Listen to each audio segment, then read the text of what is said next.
Hello and जय हिंद student, welcome once again to your own channel sir Tarun Rupani. और आज क्लास 9th का आईसीएससी का चैप्टर साउंड हम करने जा रहे हैं। तो साउंड, हाँ आवाज, जो मेरी आवाज अभी तुम सुन पा रहे हो वही उसी साउंड की बात कर रहे हैं। की एनर्जी है, लॉन्जिट्यूडनल है, मैकेनिकल है, ट्रांसवर्स है। सर कैसी एनर्जी है? तो हेलो एंड जय हिंद student, once again welcome to your own channel sir Tarun Rupani. और आज हम डिटेल में जानेंगे साउंड क्या होता है, किस रूप में, यस कौन से फॉर्म ऑफ एनर्जी के रूप में साउंड आप ट्रेवल करते हुए देखते हो, और साउंड के कुछ कैरेक्टरिस्टिक्स, फीचर्स, साउंड की प्रॉपर्टीज इन डिटेल।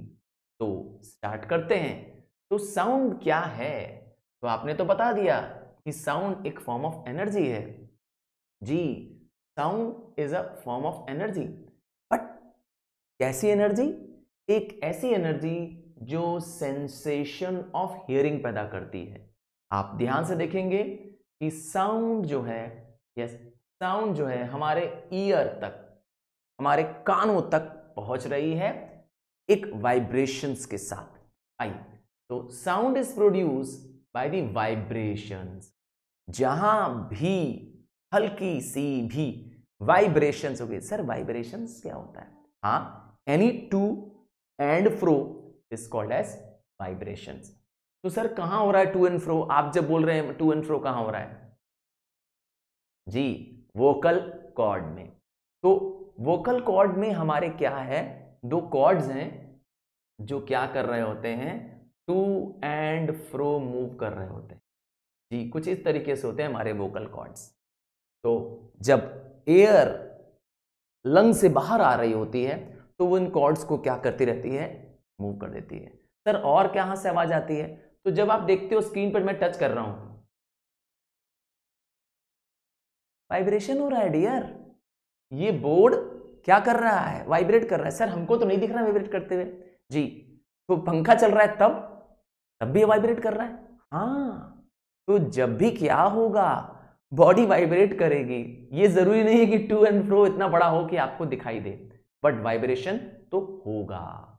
यस, आप टेबल पे एक हाथ मार के देखिए, वाइब्रेशन। हाँ, वाइब्रेशन होगा जब बॉडी क्या होगी, मूव करेगी। बस उसी से साउंड पैदा होती है। तो sound is produce when a body vibrates.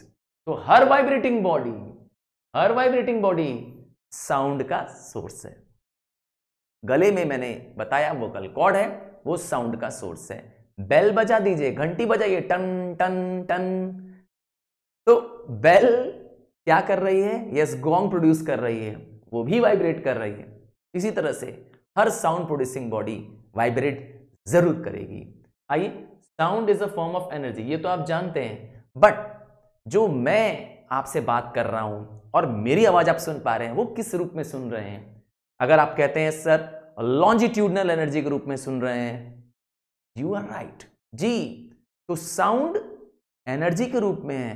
तो जब साउंड वेव्स नजदीक में होती हैं, देखिए पास में इसके पार्टिकल्स में है जी, तो ये बन जाते हैं कंप्रेशन। ठीक सुना आपने, कंप्रेशन बन जाते हैं। और जब साउंड के ही पार्टिकल्स, देखिए यहां पे पार्टिकल्स दूर दूर हैं, स्पेस है ना इनके बीच में, देखिए खाली खाली स्पेस दिख रही है यहां पर, साउंड के पार्टिकल्स दूर दूर हैं, इन्हें हम कहते हैं रेयरफैक्शन। तो साउंड के पार्टिकल्स जब एक साउंड प्रोड्यूसिंग बॉडी, ये रही साउंड प्रोड्यूसिंग बॉडी, से हमारे ईयर तक ट्रेवल करके आते हैं। कैसे आते हैं? रेयरफैक्शन और कंप्रेशंस के द्वारा। जी, रेयरफैक्शन और कंप्रेशन मूव करते करते करते करते हमारे कान तक पहुंच जाते। जी, साउंड ट्रेवल कर जाती है, आते हैं। तो कोई भी बॉडी जब मूव करती है तो उसके अंदर होती है कौन सी एनर्जी? Mechanical energy. तो मैकेनिकल एनर्जी बॉडी को वाइब्रेट कराती है और उससे पैदा होती है साउंड, और वाइब्रेशंस वो ट्रांसमिट होती है वेव्स के रूप में। जी, वो वाइब्रेशंस वेव के रूप में। ये रहा देखिए वेव, जिस वाइब्रेशंस को यस वेव के रूप में कान में पहुंचाया जा रहा है। हाँ, डायग्राम से देखिए कंफ्यूज मत होइएगा। ये जो ऊपर का डायग्राम है ये लॉन्जिट्यूडनल वेव को, यस, ये लॉन्जिट्यूडनल वेव को शो कर रहा है, और ये जो नीचे वाला आप देख रहे हैं, यस, ये ट्रांसवर्स वेव को शो कर रहा है। सर ये दोनों में डिफरेंस क्या है? ट्रांसवर्स और लॉन्जिट्यूडनल वेव दोनों के बारे में अभी आप डिटेल में समझेंगे इस चैप्टर में। जो लॉन्जिट्यूडनल वेव है उसमें particle of medium vibrate in the direction of propagation of wave, ठीक है, जबकि ट्रांसवर्स में क्या होगा? Particle of medium vibrate perpendicular to the direction of the wave.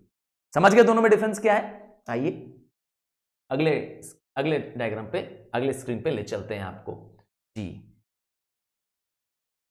अब साउंड का प्रोपोगेशन, साउंड को ट्रेवल करने के लिए एक मटेरियल मीडियम की जरूरत होती है जी। इसका मतलब है कि अगर जहां पे मटेरियल मीडियम नहीं होगा वहां साउंड ट्रेवल नहीं कर पाएगी। अगर सोचिए मेरी क्लास मून पे चल रही होती, आप मेरे साथ मून पे होते, मैं आपसे बात कर रहा होता, आपको क्लास एक्सप्लेन कर रहा होता, तो आपको लगता है सर का मुंह तो चल रहा है, आवाज नहीं आ रही है। तो क्योंकि मून पे क्या है, क्यों नहीं हो रहा है? क्योंकि मून पे एयर नहीं है, मून पे मीडियम नहीं है जी। यहां पर तो आपके और मेरे बीच में क्या है?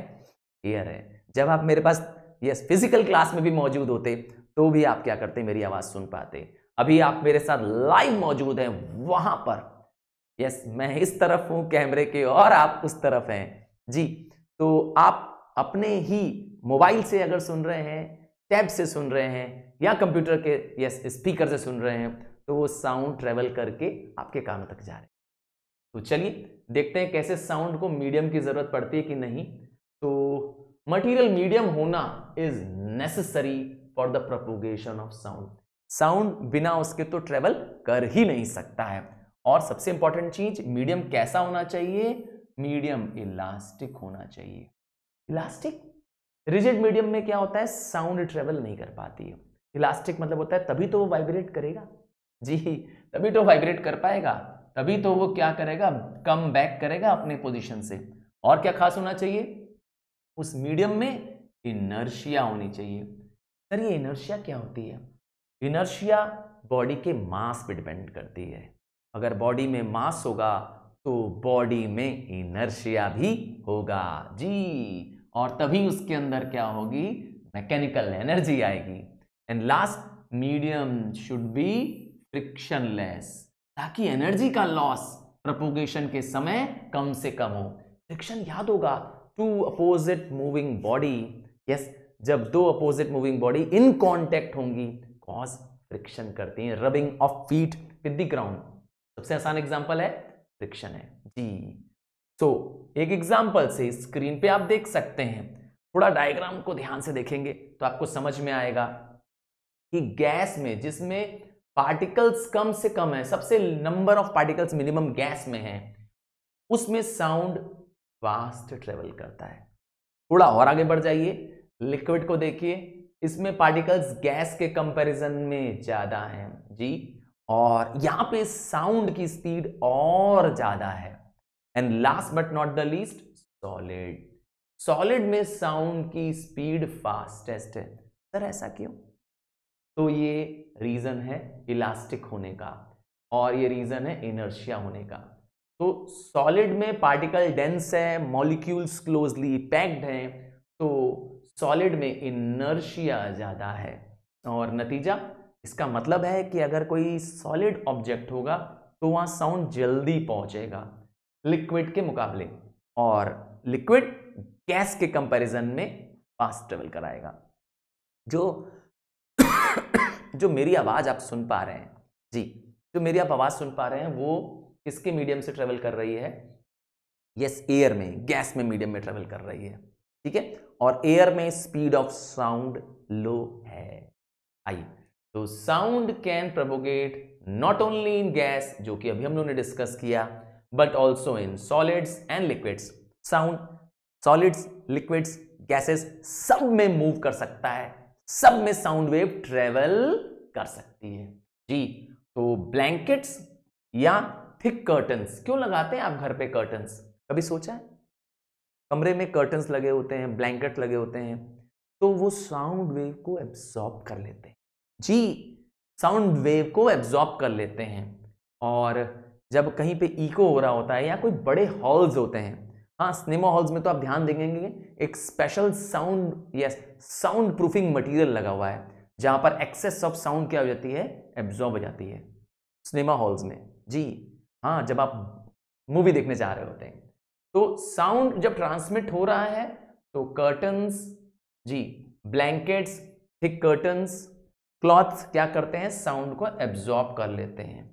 नतीजा क्या होता है, साउंड ट्रेवल कम हो जाती है।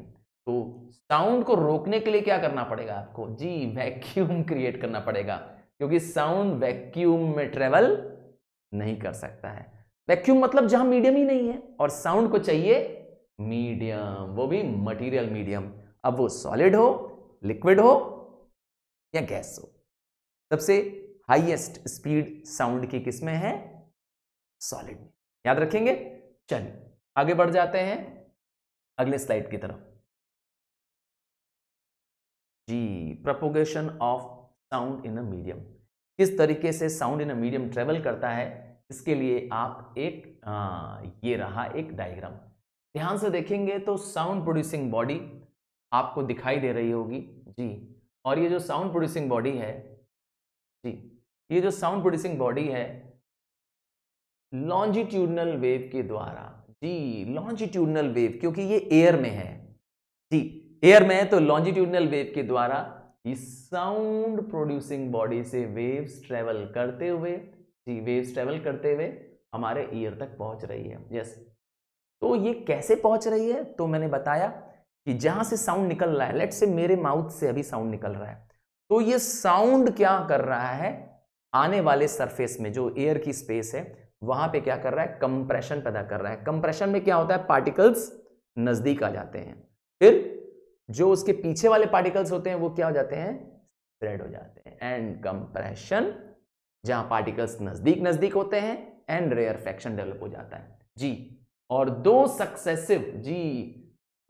सक्सेसिव कंप्रेशन, फिर रेयरफेक्शन, फिर कंप्रेशन, फिर रेयरफेक्शन।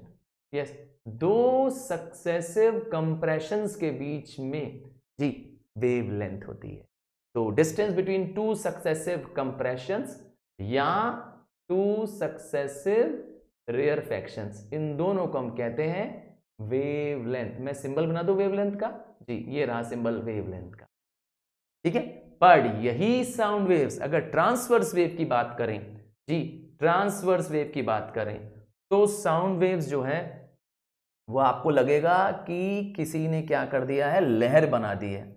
जी लहरें बना दी हैं, जैसे वाटर में क्या हो रहा है, समुद्र में क्या हो रहा है, लहरें उठती रहती है ना, वैसे नजर आएगी, वेव निकल आएगी। तो ये जो टॉप ऑफ द वेव दिखाई देता है पार्टिकल, इसका नाम होता है crest. The top of the wave is called as crest, जबकि बॉटम वाले पोर्शन को क्या बोलते हैं, ट्रफ। इस पोर्शन को कहते हैं TROUGH, ट्रफ। तो दो क्रेस्ट, ये और ये दोनों क्रेस्ट के बीच के रीजन को कहेंगे अगेन वेव लेंथ। समझ में आया। हाँ, दो सक्सेसिव ट्रफ भी हो सकता है, इन दोनों को भी यही कहेंगे वेव लेंथ। तो ट्रांसवर्स वेव साउंड ट्रेवल तो नहीं करती है जी, एयर में जब साउंड को ट्रेवल करना होता है तो वो इस्तेमाल करती है लॉन्जिट्यूडनल वेव का। बट साउंड इन सॉलिड्स, जी साउंड इन सॉलिड्स, सॉलिड्स में जब साउंड को ट्रेवल करना होगा या ऑन वाटर सरफेस ट्रेवल करना होगा, तो इन दोनों जगह साउंड ट्रांसवर्स वेव का इस्तेमाल करती है। जी, तो साउंड दोनों ही वेव का इस्तेमाल कर रही है, बट मेरे और आपके बीच में जब ये साउंड जा रही है जो कि एयर में है, जी तो उसमें इस्तेमाल हो रहा है लॉन्जिट्यूडनल वेव। आइए थोड़ा बुकिश टर्म देख लेते हैं। The compressions and the rarefaction regions are produced one after the another। एक बार कंप्रेशन तो एक बार रेयरफेक्शन, ये बनता रहता है, जो कि क्या करता है, साउंड के डिस्टर्बेंस को, मीडियम के डिस्टर्बेंस को कैरी करता रहता है। एंड दिस वेव, और यही वेव क्या होती है, particle of the medium vibrate करता रहता है from mean position and in the direction of the propagation. Keyword है साउंड की वाइब्रेशन के समय particle of the medium direction of the wave की तरह ही जा रहा होता है, परपेंडिकुलर नहीं जा रहा होता है जैसे कि इसमें जा रहा है। इसमें पार्टिकल ऑफ द मीडियम क्या हो रहा है, परपेंडिकुलर जा रहा है। देखिए यहां पे 90 डिग्री पर चला जा रहा है, इसको हम लोग कहते हैं एम्पलीट्यूड। जी एम्पलीट्यूड क्या होता है amplitude? Amplitude actually perpendicular distance है इसका। जी मैक्सिमम डिस्प्लेसमेंट है वेव पार्टिकल का, हम लोग शॉर्ट फॉर्म में, मैंने शॉर्ट फॉर्म में लिख दिया एम्पलीट्यूड। जी तो साउंड वेव्स लॉन्जिट्यूडनल वेव के रूप में एयर में ट्रेवल कर रही है, और साउंड वेव इन एयर जो कि लॉन्जिट्यूडनल है मैंने बताया, बट मैंने कहा साउंड वेव सॉलिड्स में। हाँ एक एग्जांपल दूं इसका, आप क्या करिए, अपने कहीं विंडो पे एक रस्सी लगा दीजिए, एक रस्सी बांध दीजिए और रस्सी को ऐसे क्या करिए, ऐसे पुल करिए दूसरे एंड से रस्सी को पुल करिए, आप देखेंगे कि ऐसे ऐसे क्या हो जाएगा, ट्रांसवर्स वेव जनरेट हो जाएगी। और दूसरा एग्जांपल दें, यस कहीं पे पूल ऑफ वाटर है, जी कहीं पे पानी है खूब सारा जमा हुआ, और चाहे वो तालाब पोखरा भी हो सकता है, यस तालाब भी हो सकता है, पॉन्ड मतलब कह रहा हूं मैं, हो सकता है। आप वहां पे क्या करिए, बस एक कंकड़ फेंक दीजिए ऊपर, तो आप देखेंगे कि क्या हो जाएगा, पूरे पोखरे पे, यस पूरे तालाब में क्या होगा, पानी के पार्टिकल्स ऐसे ऐसे मूव करते नजर आएंगे। क्या हो रहा है एक्चुअली में उस समय, जानते हैं आप? आपको लग रहा होगा कि पार्टिकल्स पानी के आगे बढ़ रहे हैं, जी आपको लग रहा होगा कि पानी के पार्टिकल्स आगे बढ़ रहे हैं, बट ऐसा नहीं है, ये आपका दृष्टि भ्रम है। आपको लगता है पार्टिकल्स ऐसे ऐसे मूव करके जा रहे हैं, जी नहीं। कैसे टेस्ट करेंगे, कैसे टेस्ट करेंगे? आपको लग रहा है कि सर पार्टिकल्स ऐसे मूव करते जा रहे हैं, कभी फेंका है कहीं ठहरे हुए पानी पे पत्थर फेंका है कि नहीं? जरूर फेंका होगा आपने, तो आपने देखा कि कई राउंड सी रिंग बन रही है ऐसी ऐसी, तो एक्चुअली में वो पार्टिकल्स सिर्फ क्या कर रहे हैं, अपनी पोजीशन में ही क्या कर रहे हैं, सिर्फ प्रोपोगेट कर रहे हैं, यस। और दूर से मैं और आप देखते हैं, लगता है कि वो पार्टिकल्स ऐसे ऐसे ऐसे जा रहे हैं। आइए इसके लिए चेक करते हैं एक कॉक डाल करके। जी अगर कॉक डाल दें, जी पानी में कॉक डाल दें, तो देखेंगे कि ऐसे पार्टिकल्स में कॉक जो है, जी ये रही कॉक, ये जो कॉक है इसी जगह अप और डाउन होती रहेगी। जब अगली बार ये जब नीचे जाएगा, जी जब अगली बार ये नीचे जाएगा तो कॉक यहीं पे रहेगी। देखा? तो कॉक आगे क्यों नहीं बढ़ रही है?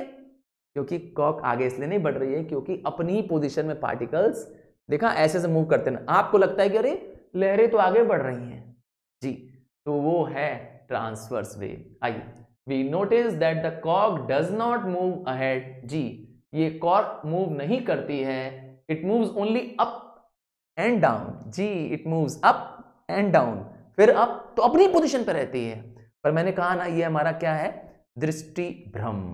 जी तो while the waves move ahead, और ऐसा लगता है वेव अहेड जा रही हैं, the reason is that the particle of water, जी मैं एग्जांपल पानी का दे रहा था, तो उसमें पार्टिकल ऑफ वाटर जो कि मीडियम पार्टिकल है, वो वाइब्रेट अप एंड डाउन करता है। कहां वाइब्रेट करता है? Up and down. कब? जहां पे हम क्या करते हैं, स्टोन थ्रो कर देते हैं एक पॉन्ड में या एक लेक में या एक वाटर के कलेक्शन में।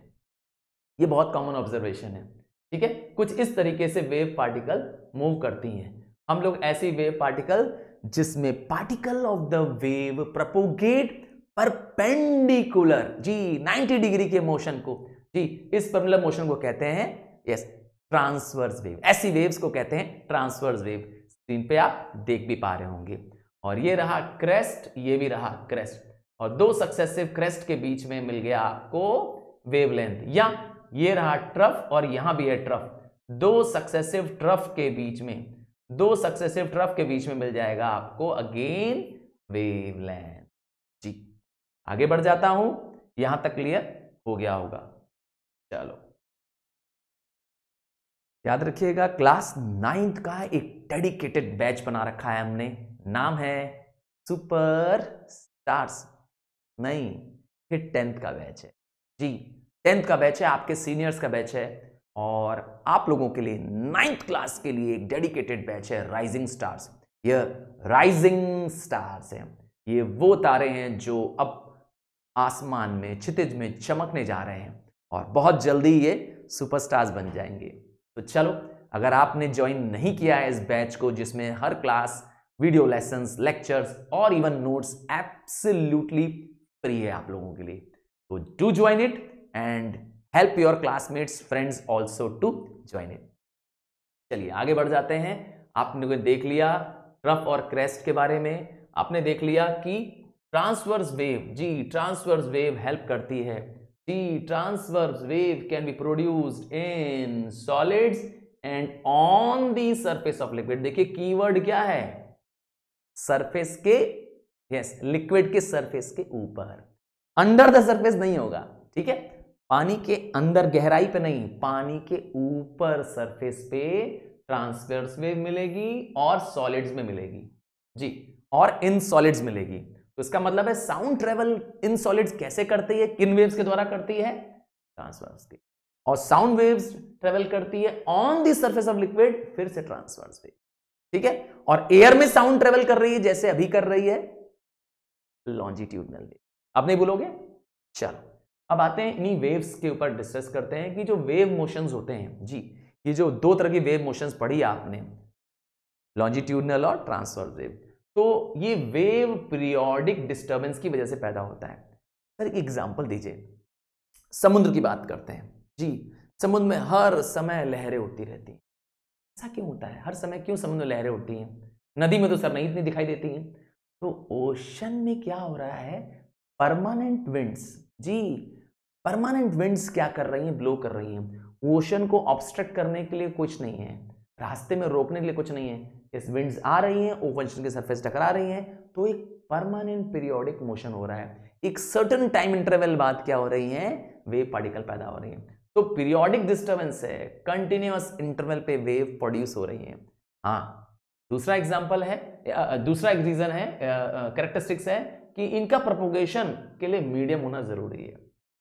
वेव को आगे बढ़ने के लिए मीडियम की जरूरत है जी, और पार्टिकल ऑफ मीडियम अपने ही पोजीशन पे वाइब्रेट करता है, याद रखिएगा, to and fro, to and fro vibrate करता रहता है। आइए कुछ डेफिनेशंस, कुछ टर्म्स को जाने जो कि वेव मोशन से जुड़े हुए हैं। इसके लिए मैं एक डायग्राम आपको दिखाना पसंद करूंगा, फिर हम लोग क्या करेंगे इसको देखेंगे। इसके लिए एक डायग्राम है आपके पास स्क्रीन पे, ये रहा। चलिए स्टार्ट करता हूं आपके साथ ये डायग्राम के साथ। चलिए सबसे पहले एम्पलीट्यूड, जी क्या होता है एम्पलीट्यूड, तो जब कोई वेव, जी जब कोई वेव पार्टिकल क्या कर रहा हो, पास थ्रू कर रहा हो और वो मैक्सिमम डिस्प्लेस कर रहा हो, अरे पेन तो नहीं, या नहीं जी, क्या कर रहा है, मैक्सिमम डिस्प्लेस कर लिया, तो उसे कहते हैं जी मैक्सिमम डिस्प्लेसमेंट। एग्जाम्पल के रूप में आपको ऐसे भी दिखा सकता हूं, ये रहा है एक बॉब, ये पेंडुलम में सस्पेंड किया गया, यहां पर है इसकी मीन पोजीशन।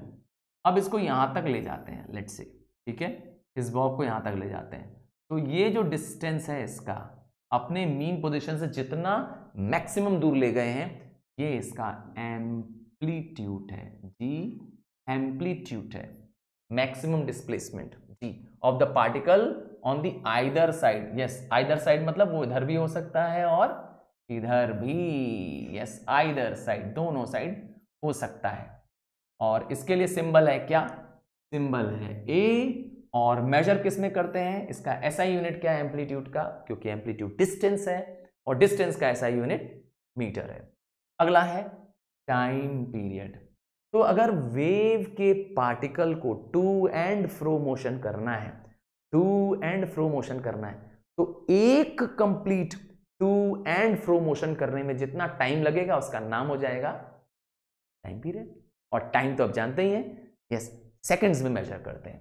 तो one complete, yes complete vibration, इसमें समझना है, इसमें वन कंप्लीट वाइब्रेशन कब होगा, यस इसमें वाइब्रेशन होगा जब ये वेव पार्टिकल एक बार, यस पूरा कंप्लीट अपना साइकिल कर लेगा। देखिए कैसे कंप्लीट करेगा साइकिल, अब ये कंप्लीट करेगा, देखिए एक कंप्लीट टू पूरा और फिर फ्रो, जहां फिर स्टार्ट किया था वहीं पे आके खत्म कर रहे हैं।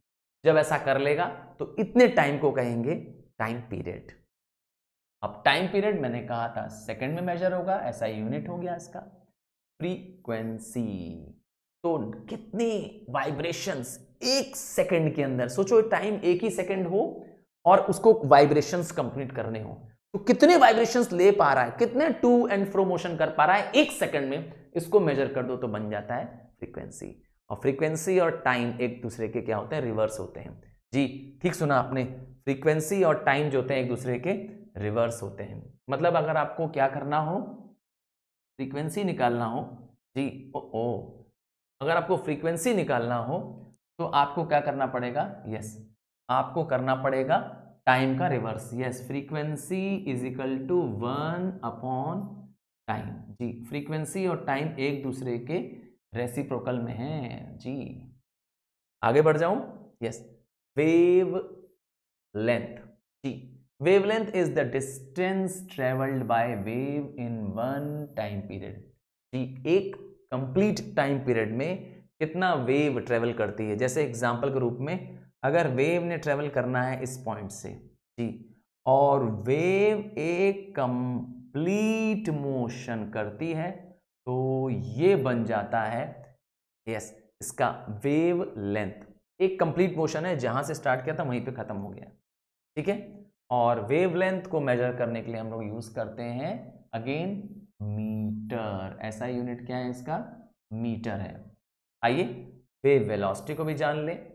वेव वेलोसिटी, हाँ, वेव एक सेकंड में कितना डिस्टेंस ट्रेवल करती है। तो वेलोसिटी जब भी आप निकालते हैं तो आप यूज करते हैं फॉर्मूला डिस्प्लेसमेंट अपॉन टाइम। जी, डिस्प्लेसमेंट अपॉन टाइम, सिंपली। तो यहां भी वही लगेगा रूल, यहां पे डिस्प्लेसमेंट ऑफ वेव, जी वेव का डिस्प्लेसमेंट अपॉन टाइम। तो जानते हैं रूल तो वही पुराना है, वेलोसिटी जब भी निकालेंगे तो मीटर पर सेकंड में ही निकलेगी। अब आइए समझते हैं क्या रिलेशन है, जी क्या रिलेशन है वेव वेलोसिटी का, वेवलेंथ का और फ्रीक्वेंसी का, क्योंकि इस पे बेस्ड आप न्यूमेरिकल भी, जी इस पे बेस्ड आप न्यूमेरिकल भी कर पाएंगे। आइए समझते हैं इसमें। सबसे पहले वेव वेलोसिटी, जी वेव वेलोसिटी, तो वेलोसिटी का फॉर्मूला अगर मुझसे पूछेंगे तो मैं कहूंगा sir velocity is equal to displacement, जो कि सिंबल है मैंने लिखा एस, अपॉन टाइम। ये हो गया, पर डिस्प्लेसमेंट अपॉन टाइम, टाइम ना दिया हो तो time is equal to one by frequency. Time और फ्रीक्वेंसी एक दूसरे के रेसिप्रोकल है, तो जहां टाइम लिखा है वहां पे आप क्या लिख सकते हैं, फ्रीक्वेंसी का रेसिप्रोकल कर सकते हैं। So velocity is equal to displacement into frequency. Formula बन गया जी, फॉर्मूला बन गया आपका। अब इसी फॉर्मूले से मुझे डिस्प्लेसमेंट निकालना होगा, यस डिस्प्लेसमेंट निकालना होगा, तो फॉर्मूला आपका मौजूद है, डिस्प्लेसमेंट जी is equal to velocity upon frequency. तो ये है इंटरलिंक, यहां हमने आपके लिए फॉर्मूला दे दिया है। और इस नोट्स के लिए जी टेंशन मत लो, नोट्स के लिए यस सिर्फ क्या करना है, सब्सक्राइब करना है आपका अपना चैनल सर तरुण रूपानी। और नोट्स के लिए आपको जाना पड़ेगा आपके अपने वेबसाइट में sirtarunrupani.com में, जी वहां रजिस्टर करिए और सारे नोट्स, लेसन्स, हर कुछ, एवरीथिंग इज फॉर फ्री। चलो आगे समझते हैं speed of sound in a medium. जी साउंड का स्पीड किस पे डिपेंड करता है, तो साउंड का स्पीड डिपेंड करता है उसकी इलास्टिसिटी पे और उसकी डेंसिटी पे। अब कैसे डिपेंड करता है सर, इलास्टिसिटी पे और डेंसिटी पे कैसे डिपेंड करता है, इसके लिए आपको देखना पड़ेगा जी। तो साउंड की स्पीड, जी स्पीड ऑफ साउंड, यस क्योंकि मैंने कहा साउंड की स्पीड अलग अलग बॉडीज में अलग अलग है जी। सबसे डेंस में याद होगा साउंड ना, सबसे डेंस वाली बॉडी में ज्यादा तेज ट्रेवल करता है, सॉलिड में साउंड की स्पीड सबसे ज्यादा है और गैसेस में तो उल्टा कम है जी। आइए देखते हैं, ये रहा आपके पास, मैंने पेन ले लिया। ये तो इलास्टिसिटी पे डिपेंड करता है the speed of sound is different in different mediums, आप जान गए थे। स्पीड ऑफ साउंड सॉलिड्स में ज़्यादा है, लिक्विड्स में कम है, और गैस में तो लीस्ट है, ठीक है। और स्पीड ऑफ साउंड स्टील में ज़्यादा होगा, क्यों, समझ ही गए, सॉलिड होने की वजह से। और एयर में कम होगा, क्यों, गैस की वजह से, ठीक है ना। गैस में स्पीड ऑफ साउंड कम होती है, स्टील क्योंकि सॉलिड है इसीलिए स्पीड ऑफ साउंड ज़्यादा है। अब जो लोग रेलवे ट्रैक्स के किनारे रह रहे होते हैं, हाँ, जो लोग रेलवे ट्रैक्स के किनारे रह रहे होते हैं, वो सिर्फ क्या करते हैं, रेल की पटरी पे कान लगा देते हैं, जहाँ रेल की पटरी लगी होती है वहाँ कान लगा देते हैं, और वो बता देते हैं कि ट्रेन आ रही है कि नहीं आ रही है, और आ रही है तो कितनी देर, कितने समय में आ सकती है। क्योंकि जब रेल की पटरी वाइब्रेट करती है, यस, तो उसकी जो वाइब्रेशंस हैं वो कान में आ जाती हैं। बस एक दिन क्या करो, किसी डेस्क में जिस पे आप पढ़ाई करते हो, यस, मेरे कहने पे ट्राई करना, आज करना, ठीक है, अभी नहीं, वीडियो भी देख रहे हो, पढ़ाई कर रहे हो, अभी नहीं, बाद में करना। सिर्फ क्या करना, अपने कान को क्या करना, अपने डेस्क पे लगा देना, यस, कान को डेस्क पे लगा देना, और डेस्क को हल्का सा टक टक टक टक नॉक करना, ठक ठक की जोर से आवाज आएगी। जबकि अगर आप वही आवाज उतनी ही प्रेशर से अगर टेबल पे लगाओगे तो आपको आवाज कम आएगी। मेरी बात मान के देखना, ट्राई करके देखना, पक्का, और मुझे फिर बताना। चलो आगे बढ़ते हैं, factors affecting speed of sound in air. तो सबसे पहला फैक्टर है डेंसिटी। तो अभी डिस्कस किया, डेंसिटी के साथ स्पीड का इनवर्स रिलेशन है जी। तो speed of sound is inversely proportional to the square root of density जी। Speed of sound is inversely proportional to the square root of density, ठीक है। और क्या खास बात है, टेम्परेचर पे क्या रिलेशन है, देखो गर्मी बढ़ेगी मतलब टेम्परेचर हाई होगा जी, स्पीड भी बढ़ेगी, डायरेक्ट रिलेशन है। इसीलिए समर्स में आवाज ज्यादा दूर तक ट्रेवल कर पाती है, क्योंकि समर्स में टेम्परेचर हाई है, साउंड के पार्टिकल्स ज्यादा तेजी से वाइब्रेट करेंगे जी। और किस पे डिपेंड करता है, ह्यूमिडिटी पे। सर ये ह्यूमिडिटी क्या होती है, ये पूछ रहे हैं। Humidity is the moisture in the air, हाँ, हवा में नमी, तो एयर में ह्यूमिडिटी ज्यादा होगी तो साउंड भी ज्यादा ट्रेवल कर पाएगी। इसका मतलब है रेनी सीजन में साउंड की स्पीड ज्यादा होगी, क्योंकि रेनी सीजन में मॉइस्चर ज्यादा है भाई। दूसरा है डायरेक्शन ऑफ द विंड। सोचिए आप जहां आवाज लगा रहे हैं उसकी उल्टी दिशा से हवा बह रही है, क्या होगा जी, आपकी साउंड स्लो हो जाएगी। आप आवाज लगा रहे हो नॉर्थ की तरफ और विंड तेजी से ब्लो कर रही है साउथ की तरफ, समझ गया ना, तो आपकी साउंड की स्पीड धीरे हो जाएगी। या आप विंड के डायरेक्शन में ही फॉल कर रहे हो, यस, चिल्ला रहे हो, साउंड की स्पीड ज्यादा हो जाएगी। तो साउंड की स्पीड इंक्रीज और डिक्रीज हो सकती है डायरेक्शन ऑफ द विंड पे डिपेंडिंग। आइए अब समझते हैं लास्ट के कुछ टॉपिक्स जी। किस पे साउंड की स्पीड डिपेंड नहीं करेगी, याद रखिएगा, ये पूरा चैप्टर वन शॉट में, यस, वन शॉट में हम एंटायर साउंड आपके साथ कर रहे हैं। आपने यहां पढ़ लिया तो फिर बस आपको सिर्फ रिवीजन की जरूरत है, and I am promising you, जब आप इससे रिवाइज करोगे आपको इवन बुक भी, यस, खोलने की जरूरत नहीं पड़ेगी। तो चलिए साउंड की स्पीड किस पे डिपेंड नहीं करती है उसको भी जान लेते हैं। तो साउंड की स्पीड जी, sound, yes, speed of sound gas पे डिपेंड नहीं करती है, किस पे, प्रेशर कोई इफेक्ट नहीं डालता है, एम्पलीट्यूड नहीं डालता है, एंड लास्ट वेवलेंथ जी, इस पे effect of speed of sound नहीं पड़ता है। देखिए लिखा है नॉट अफेक्टिंग, ठीक है। अब आता है स्पीड ऑफ साउंड और स्पीड ऑफ लाइट में कंपेयर करना है।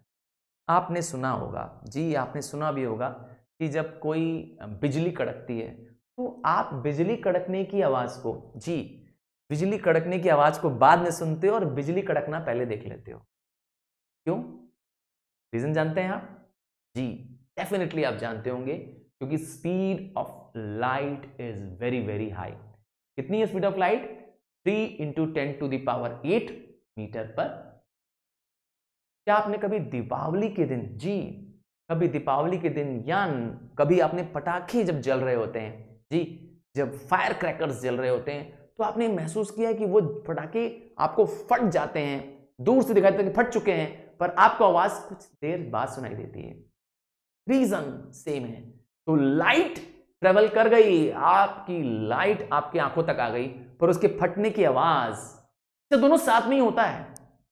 थंडर और लाइटनिंग एक साथ में होते हैं, पर फिर भी आप क्या करते हो, लाइटनिंग पहले देख लेते हो, क्योंकि speed of light very very very high है। जी, तो the light waves travel in a vacuum, ये तो आप जानते हैं। Sound waves can not travel in a vacuum. Sound को मीडियम चाहिए, लाइट को मीडियम नहीं चाहिए। स्पीड ऑफ लाइट अभी डिस्कस किया, कितनी होती है? 3 × 10⁸ मीटर पर सेकंड होती है, जबकि speed of sound in air कितनी है? 330 मीटर पर सेकंड। बहुत बहुत कम साउंड की स्पीड है। दूसरा, speed of light decreases in a denser medium. अगर किसी डेंस मीडियम में चले जाएंगे, यस जैसे एयर से ग्लास की तरफ चले जाएंगे, स्पीड ऑफ लाइट डिक्रीज हो जाएगी। जबकि साउंड में ठीक उल्टा होता है, जी क्योंकि डेंसिटी उसको क्या करती है? इंक्रीज करती है। स्पीड ऑफ साउंड जो हो जाता है, क्या हो जाती है? ज्यादा है डेंस बॉडी में, जी सॉलिड में डेंसिटी ज्यादा है, स्पीड ऑफ साउंड ज्यादा है। ठीक है, और last but not the least difference क्या है? Light waves are transverse wave, electromagnetic waves. जी ये तो आप जानते ही हैं, इलेक्ट्रोमैग्नेटिक वेव्स हैं क्योंकि इनको मीडियम नहीं चाहिए। जी नो मीडियम, लाइट वैक्यूम में भी ट्रेवल कर सकती है, जबकि साउंड वेव्स कैसी हैं? साउंड वेव्स लॉन्जिट्यूडनल वेव है, जी जहां पे रेयरफेक्शन और कंप्रेशन बनता है, बिकॉज दे नीड मीडियम। बिना मीडियम के साउंड ट्रेवल नहीं कर पाएगी। ठीक है ना? क्या कहते हैं आप? जी आइए अब कुछ एग्जाम्पल से समझते हैं आगे का बचा हुआ कंसेप्ट। जी ये रहा, एक स्क्रीन पे आप देख पा रहे हैं कि लाइटनिंग भी हो रही है, यस देखिए बिजली भी कड़क रही है, और साथ साथ में यस थंडर की आवाज भी आ रही है। दोनों एक साथ हो रहा है, बट आपको पता है कि light is seen much earlier than the sound. Light बहुत पहले दिखाई दे जाती है और साउंड बाद में दिखता है। तो रीजन सिंपल है कि दोनों तो प्रोड्यूस साथ में हो रहे हैं। तो रीजन सिंपल है, लाइट टेक्स नेग्लिजिबल टाइम। तो रीजन सिंपल है कि speed of light is much much much more as compare to speed of sound. एक ये सीन देखिए क्या हो रहा है। अगला सीन आप देखिए, जी आप देखेंगे कि इसमें एक ट्रैक पे जी एक एथलीट दौड़ने को तैयार है, उसे वेट है तो सिर्फ किसका? यस स्टार्ट पे गन के फायर का। तो जानते हैं वो साउंड का वेट नहीं करते हैं। एथलीट इतने क्लेवर हो गए हैं, जी एथलीट्स इतने क्लेवर हो गए हैं कि वो फायर ऑफ द गन का जो स्मोक होता है, जी उसकी जो लाइटिंग होती है उतने पे ही निकल जाते हैं, क्योंकि लाइट पहले निकलती है गन की, स्मोक पहले निकलती है और आवाज देर से आती है। जी तो इसीलिए क्या करते हैं, जीतने का एक मंत्र मिल जाता है उन लोगों को। जी जीतने का एक मैंने मंत्र बता दिया, क्या? Start early. आपके साथ भी लाइफ में होना चाहिए कि आप भी क्या करिए, वेट मत करो। अगर आप सोच रहे हो कल कर लेंगे, परसों कर लेंगे, बाद में पढ़ लूंगा, अभी तो बहुत समय है, तो आपके हाथ से समय निकल जाएगा। क्योंकि यही वो एज है जब आप अपने फाउंडेशंस को स्ट्रांग बना रहे होते हो, अपने लाइफ के अपने लाइफ के डिसीजंस अपने खुद हाथ में ले रहे होते हो। तो इसीलिए इस एथलीट को देख करके क्या हो जाओ, स्मार्ट हो जाओ। तो क्या करना है आपको, ठीक है ना? आपको जो स्पेक्टेटर्स होते हैं, अच्छा जो दर्शक बैठे होते हैं, वो नहीं बनना है, आपको ये एथलीट बनना है। क्योंकि जो दर्शक बैठे हुए हैं, दर्शक मतलब समझ गए ना, जो मैच देख रहे होते हैं, वो साउंड की आवाज सुनते हैं, है ना? और जबकि स्मोक जो होती है, जी साउंड से निकली लाइट और स्मोक होती है, वो पहले ही दिखाई दे जाती है। और ये क्या करते हैं, एथलीट्स साउंड का वेट नहीं करते हैं, स्मोक और लाइट के साथ ही निकल जाते हैं। आइए अब समझते हैं टाइप ऑफ साउंड फ्रीक्वेंसीज। जी, साउंड की जो फ्रीक्वेंसीज हैं जी, 3 मेजर फ्रीक्वेंसीज आप जानते हैं। आइए आपको एक एक करके इनका फिर से परिचय करा देते हैं। जो आवाज आप अभी मेरी सुन पा रहे हैं जी, जो अभी आप मेरी आवाज सुन पा रहे हैं वो क्या आती है?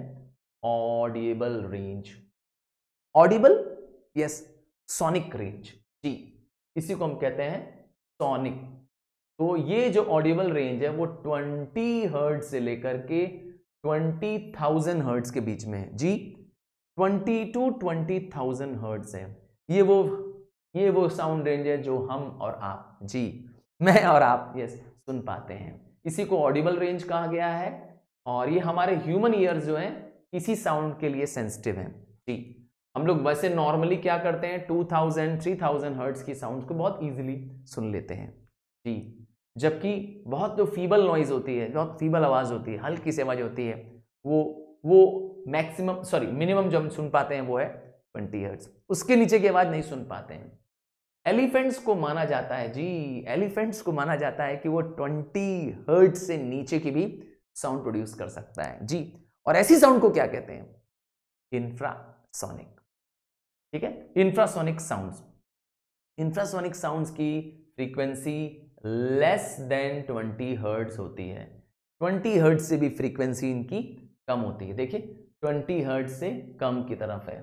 और जबकि 20,000 से ज्यादा जो फ्रीक्वेंसी है उसको हम लोग कहते हैं अल्ट्रासोनिक। और आप देख पा रहे हैं बैट को, चमगादड़ को जी, चमगादड़ को, बैट अल्ट्रासोनिक फ्रीक्वेंसी से रात को अंधेरे में भी अपना शिकार कर लेता है जी।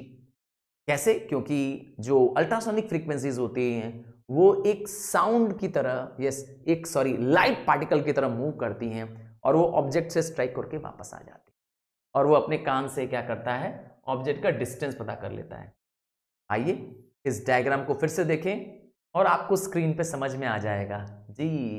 इस डायग्राम को ध्यान से देखिए। ये बैट है जो अल्ट्रासोनिक वाइब्रेशन से अपने शिकार को कैप्चर कर रहा है। ध्यान से देखेंगे तो वो साउंड वेव्स जाते हुए नजर भी आ रही हैं और फिर वापस भी लौट रही हैं। सिमिलरली देखिए डॉल्फिन्स भी कर पा रही हैं जी, डॉल्फिन्स भी देखिए ऐसा ही कर पा रही हैं। डॉल्फिन्स में भी क्या हो रही है, पहले साउंड वेव्स आपको जाती हुई नजर आ रही है दोनों तरफ से, और ये देखिए इस ऑब्जेक्ट से लड़ करके साउंड वेव्स लौटती हुई नजर आ रही हैं। और इस तरीके से वो क्या करती हैं, अपने शिकार की तरफ पहुंच जाती हैं। ये रही सबमरीन्स। सबमरीन को पता चल, सबमरीन पनडुब्बी, यस, जो पानी के नीचे चलती हैं वो भी ऐसे ही करती हैं। यस, उनको भी क्या करना होता है, आइलैंड पहुंचना होता है, नियर बाय वाटर बॉडीज पे पहुंचना होता है, तो वो क्या करती हैं, अल्ट्रासोनिक फ्रीक्वेंसीज का इस्तेमाल करती है। तो इस तरीके से आज हमने अपना ये चैप्टर साउंड फिनिश कर दिया। Thank you and love you and God bless you all super stars.